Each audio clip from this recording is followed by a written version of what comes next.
And now it's time for another Dice Tower review with Mike Vincent.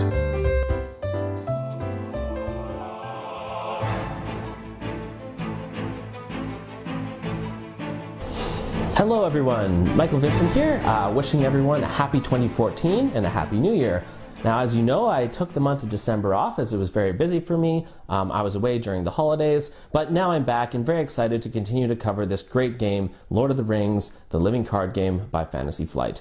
So hopefully you had a great holiday season and maybe even got some Lord of the Rings expansions or adventure packs in your stocking, or at least had a chance to play a lot of Lord of the Rings living card game. So today we're going to be taking a look at the Nightmare decks. Now I'm going to start with the first one. This is Season 1, The Passage Through Mirkwood, but we'll continue to do videos also looking at Journey Along the Anduin and Escape from Dol Guldur, as if that quest needed to be any harder.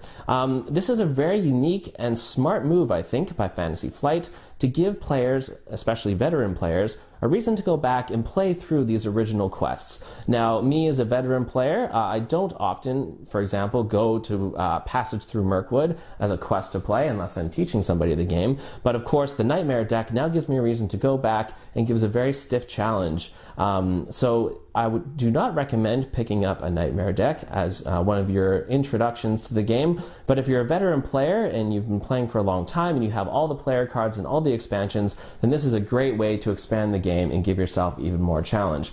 Now, you might have a difficult time finding these in your local game store.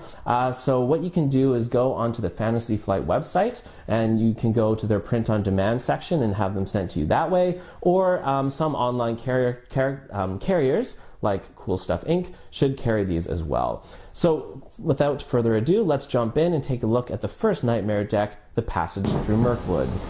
Okay, so I wasn't sure quite what to call this video. It's not necessarily a review, but it's mostly an overview. So this is an opportunity for you to get to see some of the cards that you're going to be up against if you choose to pick up this Nightmare deck. And I will highlight, in some instances, some player cards that might help you with some of the really tricky ones. So let's go through card by card, and I'll also quickly explain to you how a Nightmare deck works. So let's open it up. Okay, so when you open your Nightmare deck, of course you're going to have a set of encounter cards, and do keep in mind there are no player cards in these Nightmare decks. So do not buy these expecting to get new player cards. It is simply a new adventure for you to play through. So you have the title card with the name, Passage Through Mirkwood, and you'll see setup instructions here. So you're supposed to go and take all the cards you would use for the original encounter, Passage Through Mirkwood, and it tells you which cards to remove. So for example, you remove 1 copy of the Ungoliant Spawn, 1 copy of Black Forest Bats, 3 copies of the Forest Spider, etc. And then you're going to insert the new cards into the deck. So you're going to end up with a mix of original cards and new cards. And of course, when you're questing, you're always going to be hoping that you're going to be pulling those original cards, as the new ones are certainly brutal. And I'm just going to warn you now, I will be using the words nasty, brutal, and savage with high frequency over the next 10 minutes. All right, so let's jump in and start to look at some of the really nasty encounter cards for Passage Through Mirkwood. Okay, so we're going to start with the locations, and there are 2 new locations in this expansion, and there's 2 copies of this card, Glade of the Spawn. So Glade of the Spawn has 4 threat, it has 4 quest points, and is a Mirkwood location that reads, while Glade of the Spawn is the active location, it gains Forced. After a spider enemy enters play, each player must choose and exhaust 1 character he controls. So this is certainly a bit of a tricky one. Having to exhaust characters is never ideal, especially if there's going to be a spider entering play, meaning you're going to have enemies. So one thing you're going to want to consider with this is to bring along readying effects. So if you have a Hobbit deck, then Fast Hitch is going to be one you're going to want to think about. Unexpected Courage, if you're playing Spirit, is one you're going to want to consider, or any hero which has the ability to ready. Now it is worth noting that this only gains Forced once it is the active location. So if you keep this in the staging area, then you might be able to use cards to just get rid of it and never make it your active location. So if you have the Northern Tracker, or if you have Asphalloth, or any sort of card to get rid of this in the staging area. Now it does have a threat of 4, but you may not want to make this the active location, as there are certainly quite a few spider cards in this game. So if you have this as the active location for too long, then you are going to have to exhaust a character. Now, having each player do it is not ideal either, although it is nice that it says one character and not a hero. So if you have an ally along that's not crucial, then you can perhaps have them as the one to be exhausted. So this card's actually not too bad. It's actually relatively tame compared to some of the other ones we're going to look at. So there is Glade of the Spawn. Okay, so the second location in this Nightmare deck is the Abandoned Camp. It has 2 threat, 2 quest points, and is a Mirkwood location. And this one, unfortunately, is immune to player card effects. The forced effect of this is after Abandoned Camp leaves play, each player must deal 2 damage to each exhausted character he controls. So, this is one you're going to have to get rid of through traditional questing. This may be a candidate if you have lots of willpower and you're questing pretty good, just to leave in the staging area because it really has a nasty forced effect. If you do make this your active location, then when it does come time to quest, you're going to want to quest with characters that have enough hit points that they can absorb that 2 damage. You're not going to want to exhaust any hero or ally that will be killed by this 2. If you're playing lore, then you also want to bring along some healing effects so you can quickly patch them back up as soon as you've explored this location.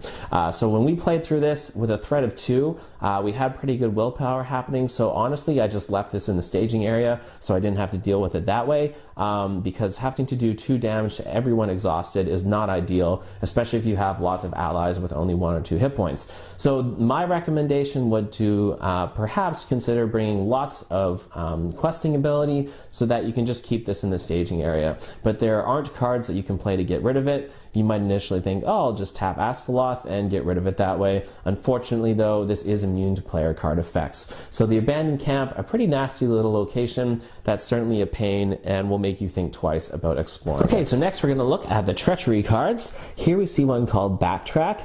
It has Surge, oh how I hate you. And when revealed, the topmost enemy or location card in the encounter discard pile is returned to the staging area.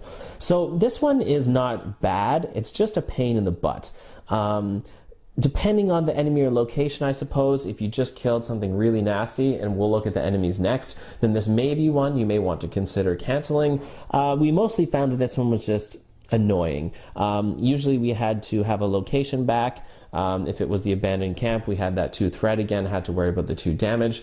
But some of the enemies are, easy enough to deal with, and it is possible that there will be one of the original locations or original enemies and not one of the Nightmare cards. If it is a Nightmare card, it's going to make it worse. So of course you can cancel it with Test of Will, or if you have Eleanor, you consider canceling it that way, but this is probably one you're just going to want to ride out, and unfortunately we'll just have another enemy or location to deal with. But we didn't find this one to be too devastating. Okay, the second Treachery card, arguably quite a bit worse than Backtrack, is the Spider's Web. Now there are 3 copies of this card, and it reads, when revealed, the player with the highest threat exhausts all heroes he controls. Then attach this card to one of that player's heroes, counts as a condition attachment with the text, each time attached hero readies, deal it 1 damage. So this can be really brutal, especially if you're engaged with enemies and you need your heroes to attack or defend. This is certainly a candidate for a Test of Will if you want to cancel it, or again if you have Eleanor to consider canceling it that way. The condition attachment is not so bad. Each time attached hero readies, deal it 1 damage. If you attach this to a hero with lots of hit points, and if you have some healing available, if you have the Warden of Healing, for example, then that will be pretty easy to deal with. So far with this quest, we've seen that you probably want to bring lore cards.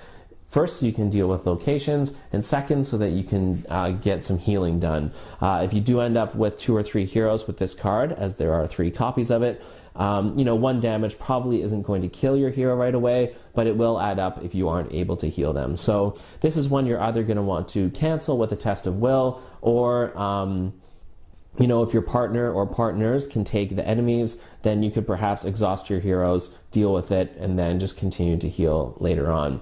Now, of course, there's the Miner of the Iron Hills, the Allure ally, which will allow you to get rid of a condition attachment, and he is a card you may want to consider bringing along as well, so that you can get rid of the Spider's Web. So already we're starting to see some lore cards, which are going to come in handy for this one. So Miner of the Iron Hills and some healing. Thanks so much for watching the Dice Tower videos. Find more great videos and reviews, as well as our top-rated audio podcast at Dicetower.com. You can also find other great shows at Dicetowernetwork.com. I'm Eric Summerer, and you've been watching The Dice Tower. The Dice Tower is sponsored by Cool Stuff Inc., where you can find great games for great prices. Cool stuff in stock. Check them out at CoolStuffInc.com.